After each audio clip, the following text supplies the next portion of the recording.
La palabra del Señor dice así, esto está en Mateo 7, del 21 al 29.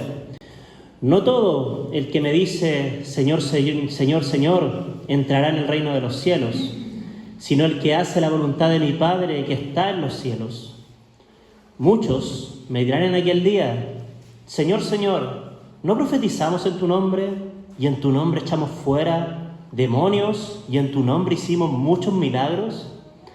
Entonces les declararé, jamás los conocí, apártense de mí los que practican la iniquidad.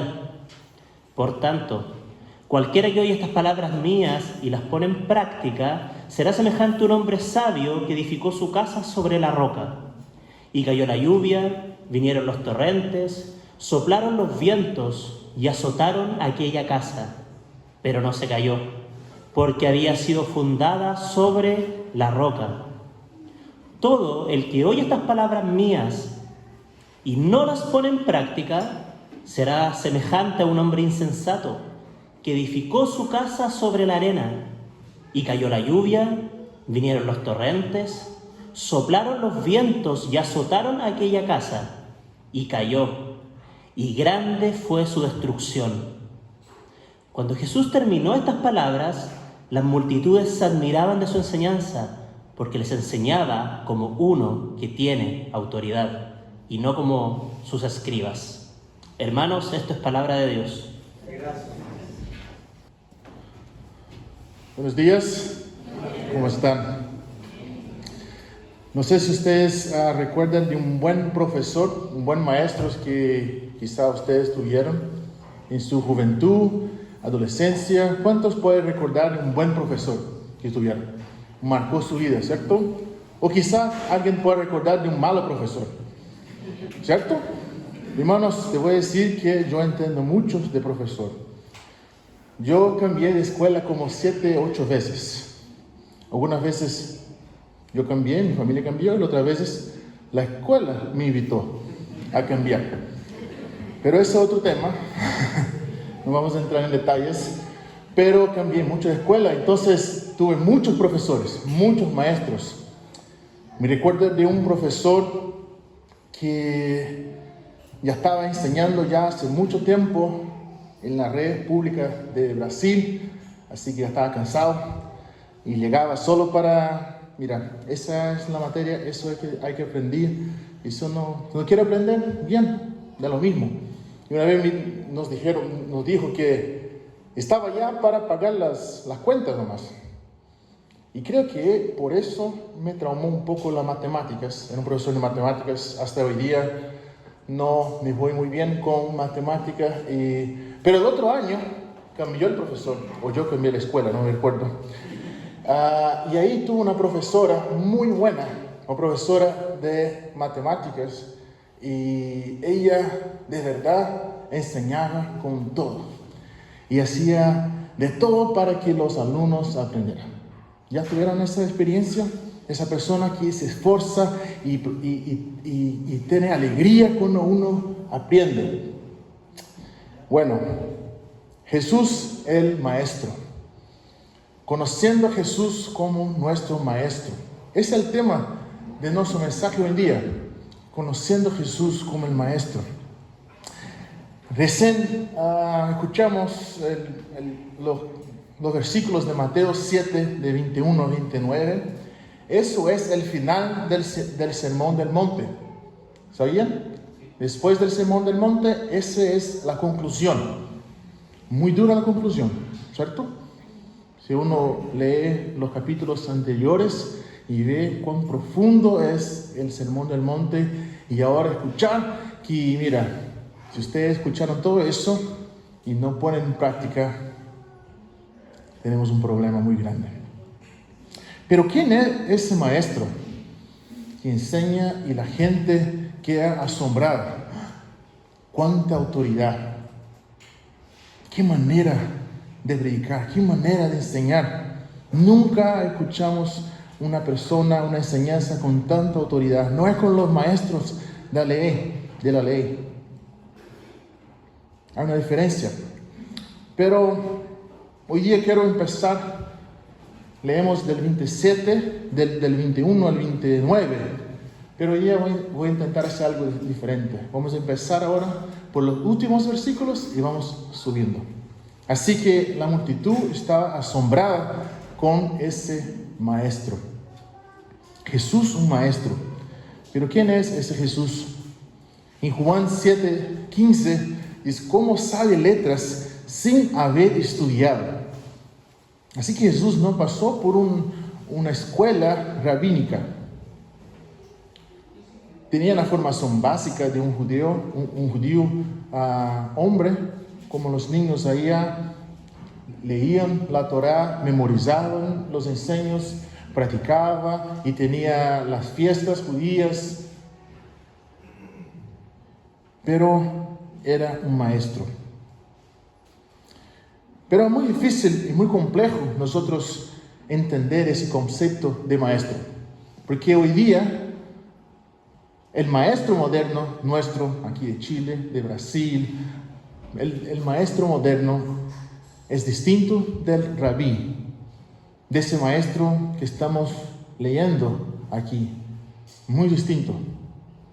Y aquí hay una diferencia, y quizá eso nos ayude a entender más sobre quién es ese Jesús maestro. El maestro, diferente del profesor, voy a usar el término rabí, profesor, ¿ya? El profesor moderno, el maestro moderno, el rabí, ahí ese que Jesús se refiere. La fuente de autoridad de un profesor son los estudios, ¿correcto? Esa persona, el profesor moderno, el maestro moderno, se preparó, estudió, pasó por la universidad, un posgrado, recibió información, experiencia, y esa es la fuente de autoridad. Un rabí, la fuente de autoridad es la palabra de Dios, la Torá y las tradiciones. Y ahí empieza la diferencia. El método de enseñanza de un profesor hoy día es teoría. Uno senta una clase y el profesor pasa conocimiento y el alumno recibe el conocimiento, absorbe ese conocimiento y puede poner en práctica o no. ¿Correcto? Muy básico, eso sería la diferencia. Un rabí, la diferencia es que el rabí tenía un discípulo. Y el discípulo es diferente de alumno. Un discípulo vivía muy cerca del rabí.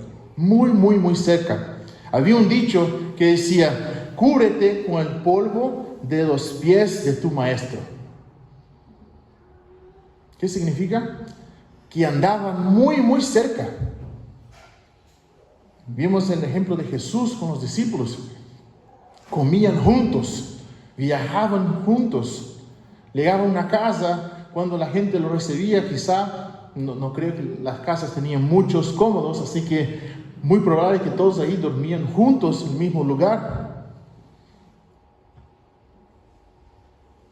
La relación entre el alumno y el maestro, el profesor, es una relación, claro, de jerarquía, pero no tan grande, ¿cierto? El alumno puede cuestionar al profesor. Y hoy día vemos eso más claro, ¿cierto? Los alumnos, mira, cuestionando, yo tengo una voz, yo tengo una opinión, y preguntando y teniendo una conversación, un debate. El rabí y el discípulo, la jerarquía era más demarcada.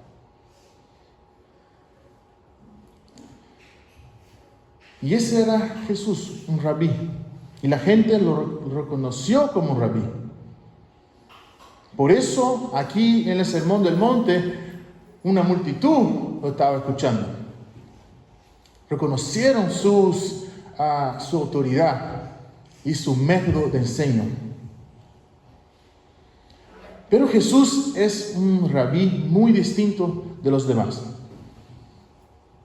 Primero, los rabís normalmente no escogían los discípulos. Los discípulos escogían el rabí.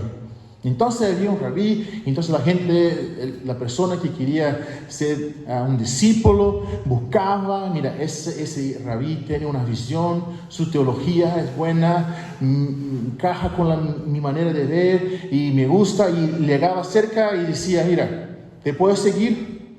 Y empezaba un proceso. Jesús, un poco distinto, ¿cierto? Jesús iba hasta los discípulos y decía, mira, sígueme. Jesús llamaba a los discípulos cerca para seguir. Esa es la primera diferencia. Los rabís enseñaban un grupo selecto de personas. En las sinagogas, la gente que quería aprender estaba ahí cerca. Jesús, ¿a quién Jesús enseñaba? La multitud. Todos tenían acceso al conocimiento. Los rabís enseñaban con palabras muy sofisticadas, con preguntas retóricas, y eso reducía el público. Jesús enseñaba de manera práctica y muy simples, pero por ende profunda. Utilizaban ejemplos como agricultura, familia. Hablaba con parábolas, historias, ¿cierto? Conectando a la gente.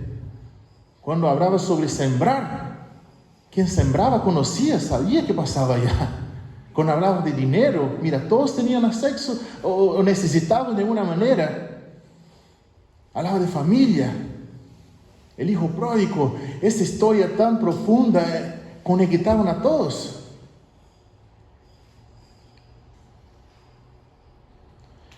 Pero todo eso hace que Jesús fuera un buen maestro.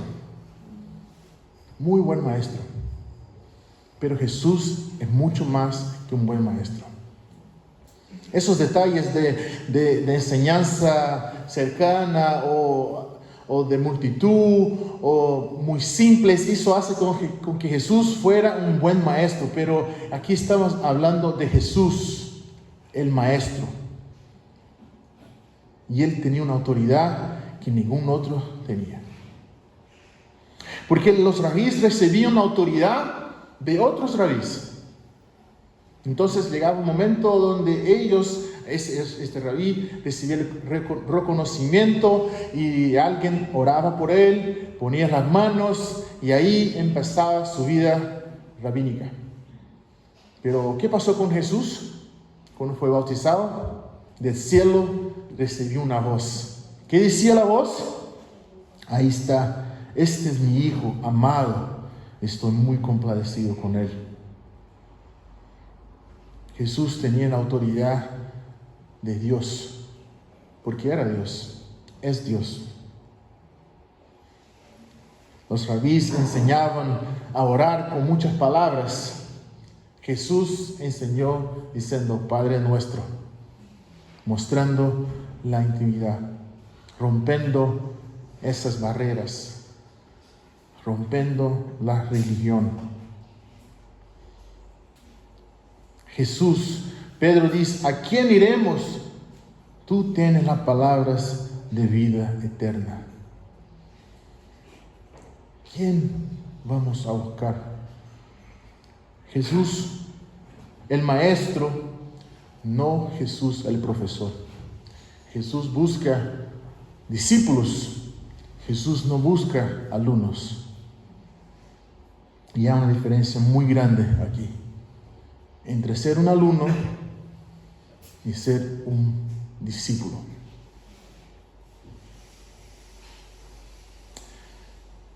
Y es una diferencia que a mí me cuesta mucho. Es difícil aceptar eso, que Jesús es un maestro y no un profesor, que yo soy un discípulo y no un alumno.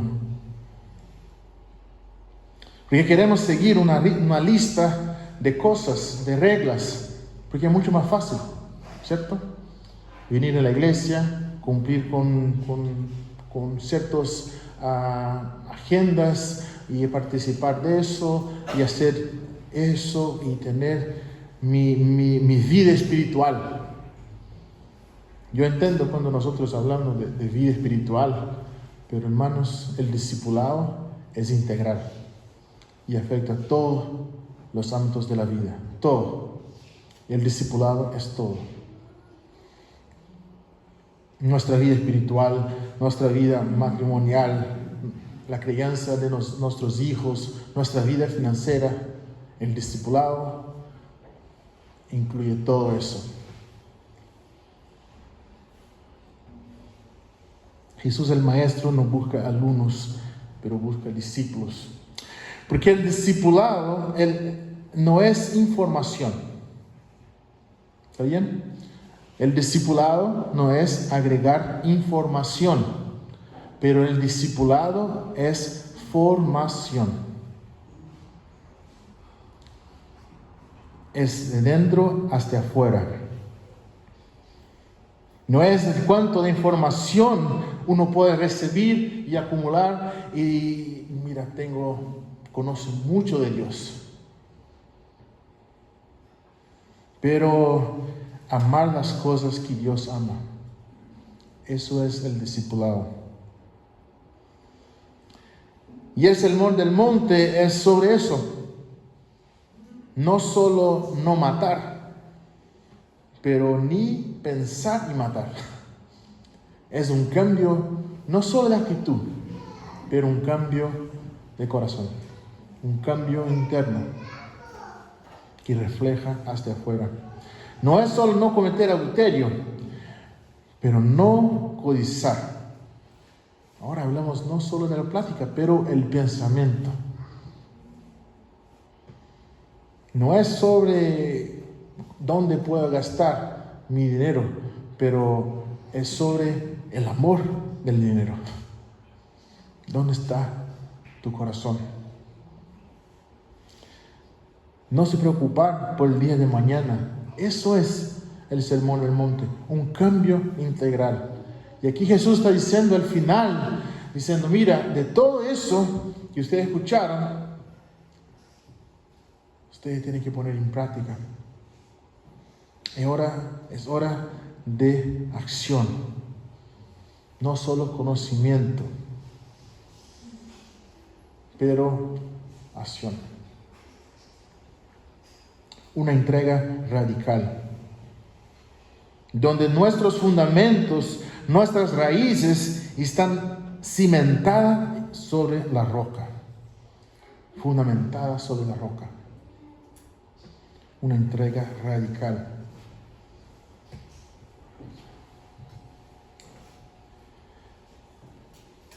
No podemos seguir a Jesús como seguimos cualquier otro maestro.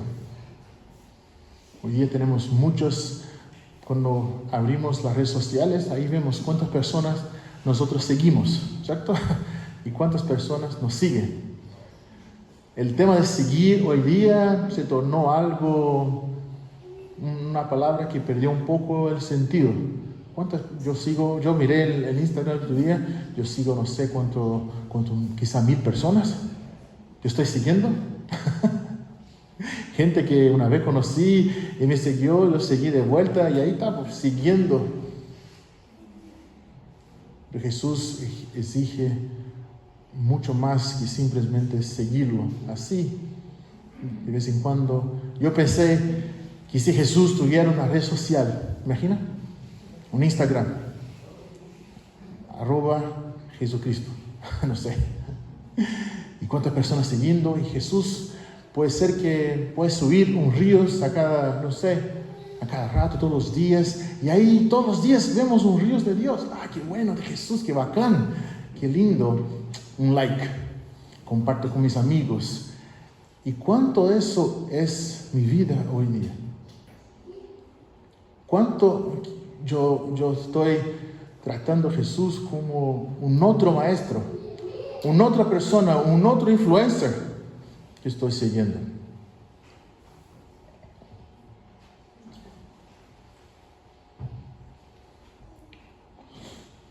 Por tanto, todo el que me oye esas palabras y las pone en práctica, es como un hombre prudente que construyó su casa sobre la roca. Cayendo las lluvias, crecieron los ríos, soplaron los vientos y azotaron aquella casa. Con todo, la casa no se derrumbó porque estaba cimentada sobre la roca. La casa en la cultura judía simboliza la vida.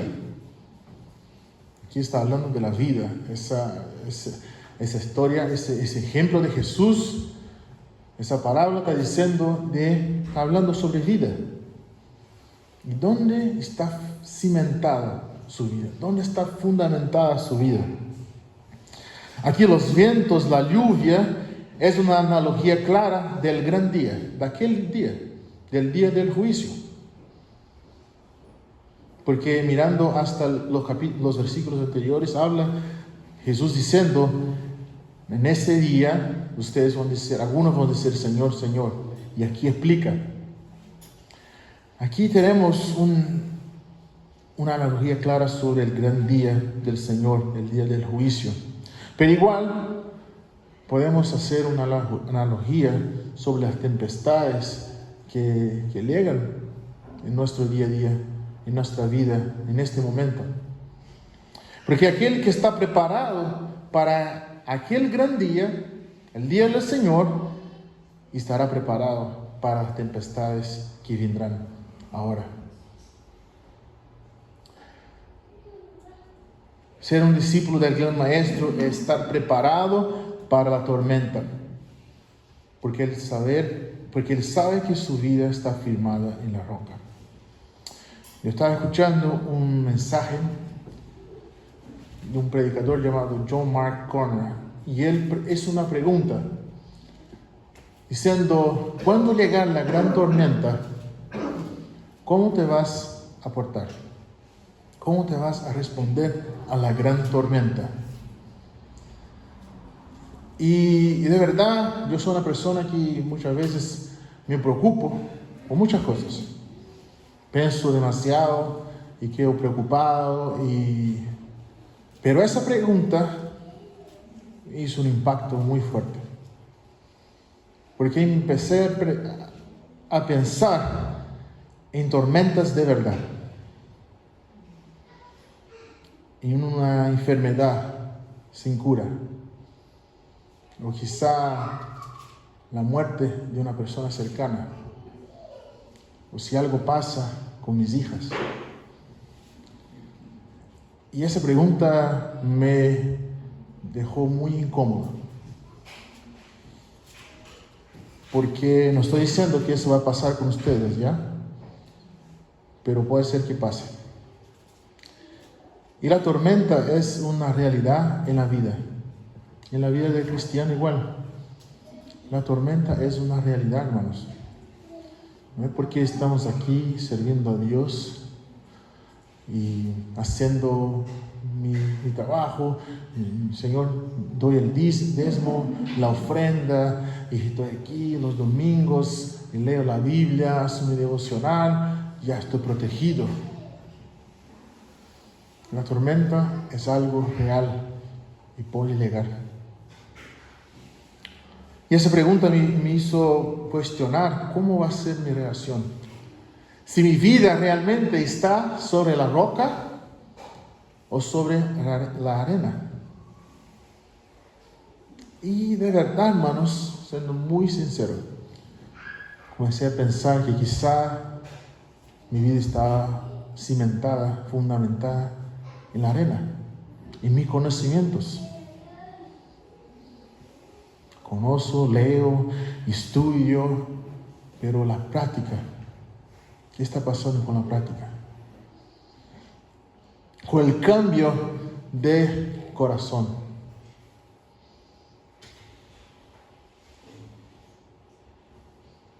Y no confunda eso con estar firmado en la roca, en no llorar, no lamentar, no sufrir, no cuestionar a Dios, no tener el tiempo de luto cuando algo pasa, el dolor inexplicable.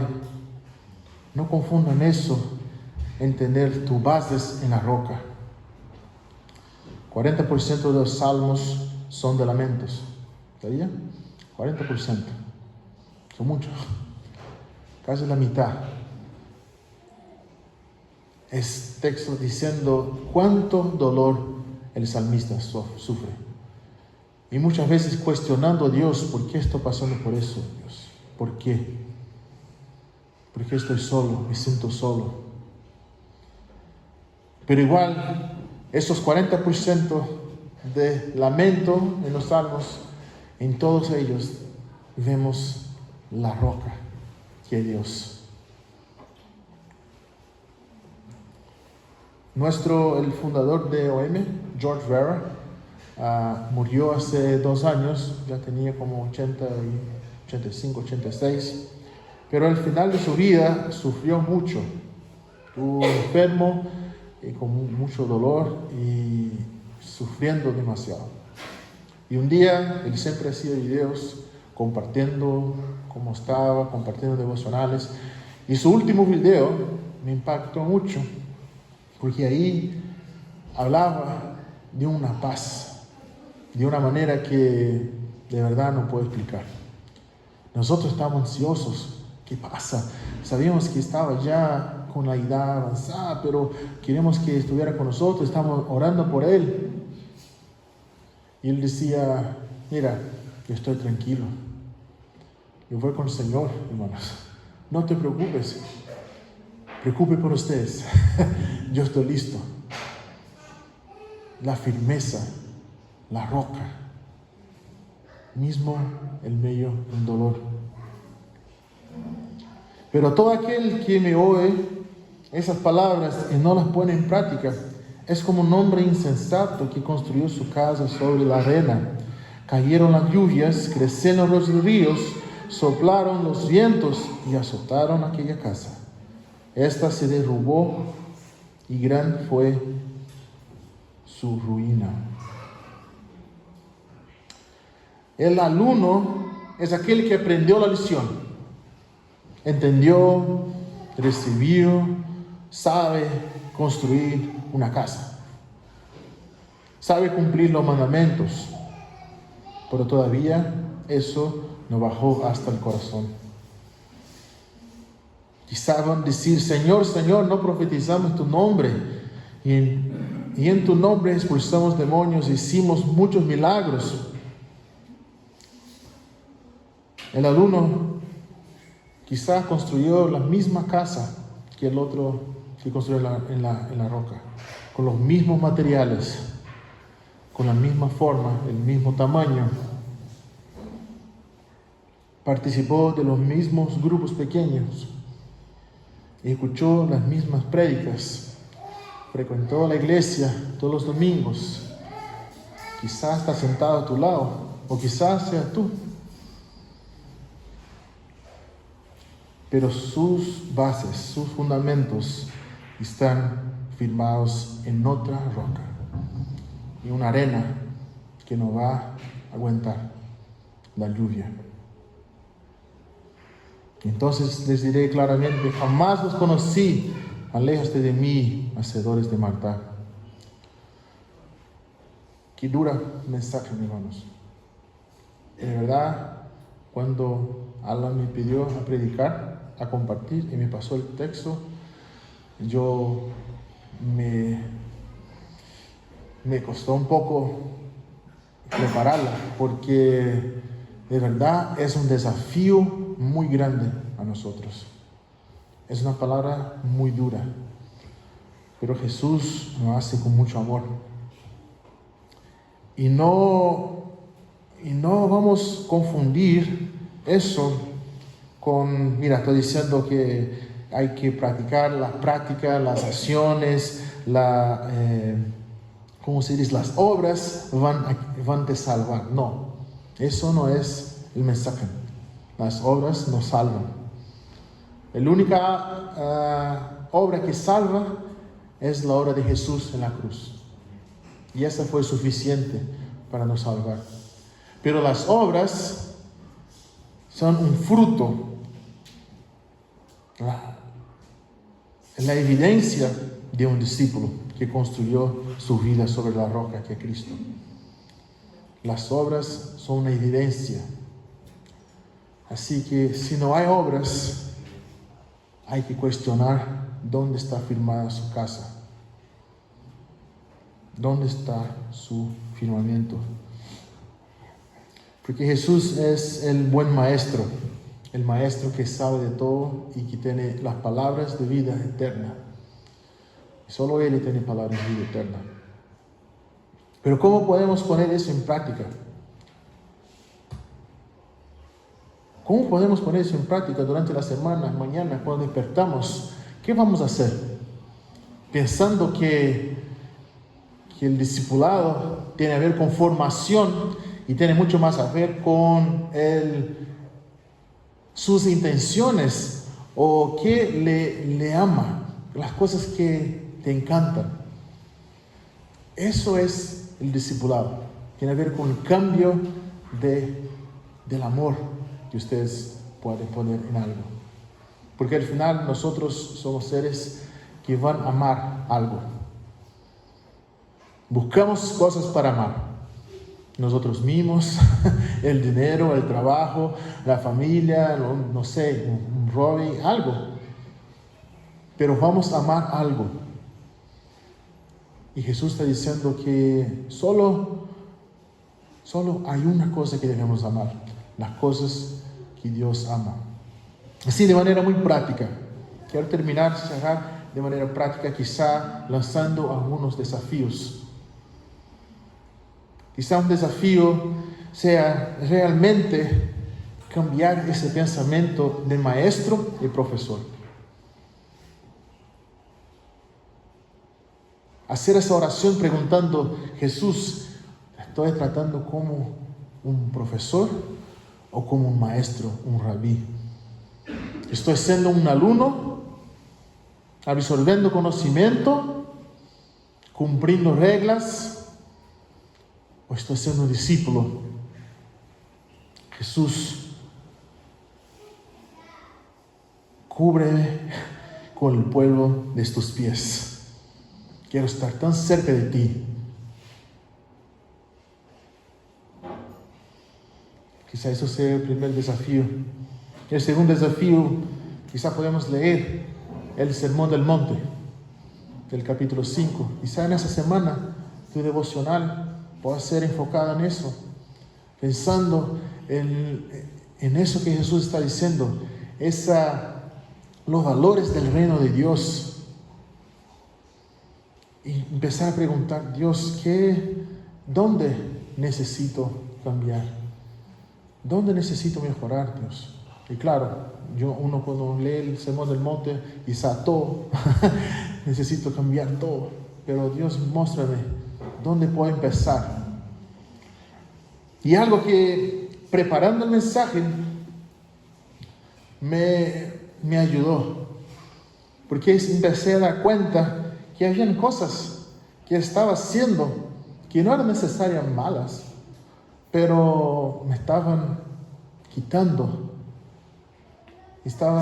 No estaba siendo un discípulo, pero sí un alumno. Y hice algo muy práctico. Entonces paré y durante un día puso como un cronograma de mi día, del horario que despierto y cada hora, ¿qué estaba haciendo? Porque me sentía que al final del día estaba cansado y había hecho muchas cosas y no tenía tiempo para, no sé, reflexionar y ser un discípulo y buscar ese alimento diario. Y me di cuenta que al final del día, cuando tengo 2 hijas, una de 8 meses, entonces cansado, llega así como a las 8 o 9 y ya está como, quiero solo sentar, poner Netflix, chao, apagar mi mente, ¿verdad? Pero ¿cómo puedo cambiar mi rutina para crear una rutina donde eso va a me hacer un discípulo más cercano de Dios? Y quizá si miraba 3 películas a la semana, reducir a 1 y aprovechar ese otro tiempo para acostarme más temprano, para leer un libro, un devocional, buscar más intencional Dios. ¿Ya? Entonces cambios pequeños. Quizá eso sería un desafío, mirar a su cronograma, su agenda diaria y empezar, mira, ¿qué puedo cambiar? No hacemos cambios muy grandes, ¿ah? Voy a leer toda la Biblia en 2 semanas, eso voy a hacer. No, empezamos pequeño, cambiamos por algo. Antes cuando lavaba la loza, normalmente hacemos un cambio allá, uno cocina, otro lava. Entonces cuando lavo la loza, escuchaba podcast y cualquier cosa, miraba algo allá mientras lavaba. Quizá cambiar eso ahora por escuchar un mensaje, escuchar algo que me va a agregar, me hacer más un discípulo que un alumno. Amén. Jesús es el maestro y Él no busca alumnos, Él busca discípulos. Vamos a orar. Dios, gracias por ese día, Señor. Gracias porque el Señor es un Dios tan bueno, un Dios que nos enseña, un Dios cercano, un Dios que vino hasta la tierra. Y Jesús nos enseñó. Pero más que enseñanza, el Señor nos llama a ser un discípulo. Nos ayude, Señor, a estar cerca de ti. Que el polvo de sus pies pueda estar en nuestras ropas, de tan cerca que caminamos contigo, Jesús. Nos ayude. En nombre de Jesús. Amén.